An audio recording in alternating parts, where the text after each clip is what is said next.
Olá, galera, mais uma vez com vocês aqui, o Luizão Personal e Assessoria.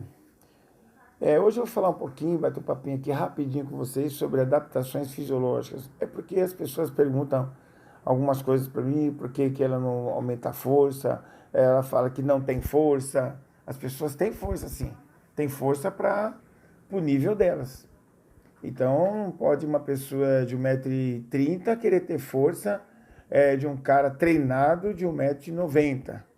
Então, cada um tem a sua força, depende da sua atividade diária. Então, eu vou falar essa parte de adaptações fisiológicas. Hoje mesmo eu dei uma aula de grupo dos meus alunos de personal, né? Para fazer uma reposição. E mesmo saiu uma conversa a respeito. Bom, só para dar uma traduzida aí para vocês. O que é uma adaptações fisiológicas? São respostas, né, no caso fisiológica, do estresse aos exercícios. Então, o que acontece? Quando você faz exercício e um determinado esforço, você tem uma resposta fisiológica relacionada a esse tipo de exercício. E aí varia muito da intensidade que você faz. Se você está fazendo exercício resistido, ou seja, musculação, se você está fazendo corridas, né, ou exercícios aeróbios, corridas de longa distância ou média distância, ou corridas de duração, ou ginástica, seja qual tipo de exercício, você tem um tipo de adaptação, ou seja, uma resposta fisiológica a esse esforço do exercício, ou a intensidade do exercício. E o que é as respostas, né? As respostas agudas. A parte aguda são respostas do sistema fisiológico durante a realização do exercício. Então, enquanto você faz o exercício, você tem uma resposta. A gente chama de resposta aguda. E tem a resposta subaguda. É aquela resposta que você, fisiológica no caso, logo após o término do exercício, correto? Logo a realização do exercício. Então, sempre essas respostas, ou agudas ou subagudas, elas dependem da intensidade do exercício. E nós temos a resposta crônica. Essa resposta crônica é a somatória durante o período de treinamento, ou seja, ao longo de todas as semanas de treinamento, então vai se somando, tá, uma resposta aos exercícios. Então a gente chama de resposta crônica, ok? E aí tem as adaptações crônicas negativas.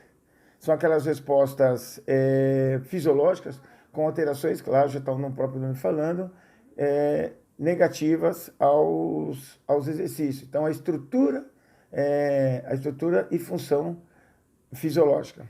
E nós temos adaptações crônicas, claro, também as adaptações crônicas positivas. São aquelas respostas fisiológicas com alterações positivas na estrutura e função, ok? E aí, na semana perguntaram para mim sobre lesões. E eu falei que às vezes as lesões elas são provocadas, as pessoas sentem um determinado dor e não vai procurar um médico ou, no caso, um ortopedista para fazer essa avaliação. Então, nós temos um nome que a gente chama de overuse, significa que teve sinais fisiológicos onde não foi dada essa atenção, como eu falei anteriormente, e a pessoa continua treinando, fazendo exercício, e de repente se lesiona. Aí fala, nossa, nem sei de onde apareceu isso, mas ela foi uma dorzinha que ela sentiu há um tempo atrás e ela não deu atenção, tá? E esse processo é um indicador de lesão. Então, o overuse é aquela dorzinha que você sente no cotovelo, no antebraço, na perna, seja onde você sente uma dor, essa dor tem que ser dado a devida atenção para ela. Nós temos um outro processo de lesão que a gente, ou fadiga, que a gente chama de overrushing, ou overrushing.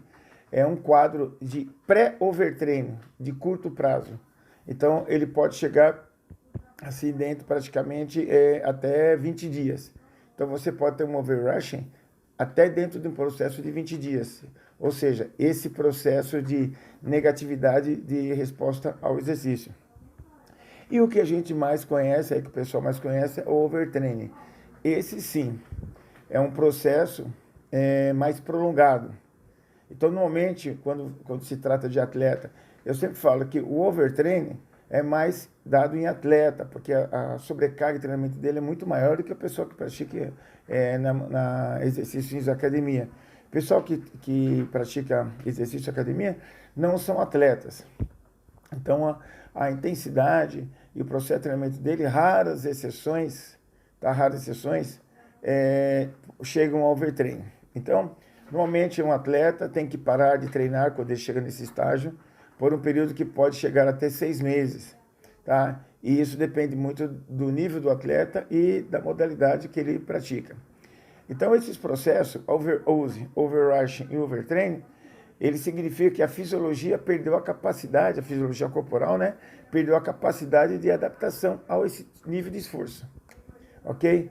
Ou a resposta a resposta de esforço. Então, quando ele perde esse processo, a pessoa não quer mais treinar, ela fica saturada.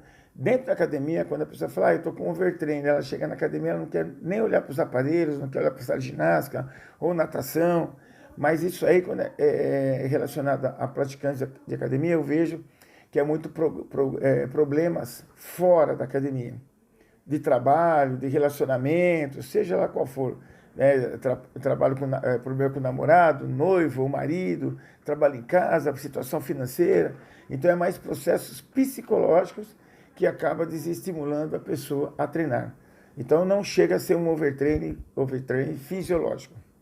Então, por exemplo, um overtraining, vamos falar dentro de uma frequência cardíaca. Quando você faz um exercício de intensidade, quando você para, a tendência da frequência cardíaca é ela logo cair, correto? Quando ela demora muito para retornar, então é sinal que retornar ao estado de repouso é sinal que o processo fisiológico não está mais conseguindo fazer essa adaptação rápida. Beleza, galera? Então esse é o recadinho de hoje. Então presta atenção quando vocês tiverem um processo de dor, tá ok? E entre em contato com seus, vamos dizer, ortopedistas, porque um princípio de dor, uma dorzinha leve hoje, ela pode ser uma dor grande amanhã. Então não esqueça, todo treinamento, eles têm, principalmente pessoal praticantes de academia, tem um nível. E não existe aquele processo, o extra. Ainda tem gente, em pleno século XXI, que faz treinamento, depois ele vai fazer o extra. Alguns têm programas de treinamento bem elaborados, e ainda mesmo assim quer fazer o extra. Não esqueça que esse extra pode entrar nesse processo overuse ou overrushing. O overtraining é mais complicado, ok? Então entra aí, deixe seu like, assine o canal, deixe perguntas, entre em contato que eu vou deixar aí para vocês fazerem perguntas para mim e a gente posteriormente responder. Um abraço e até a próxima.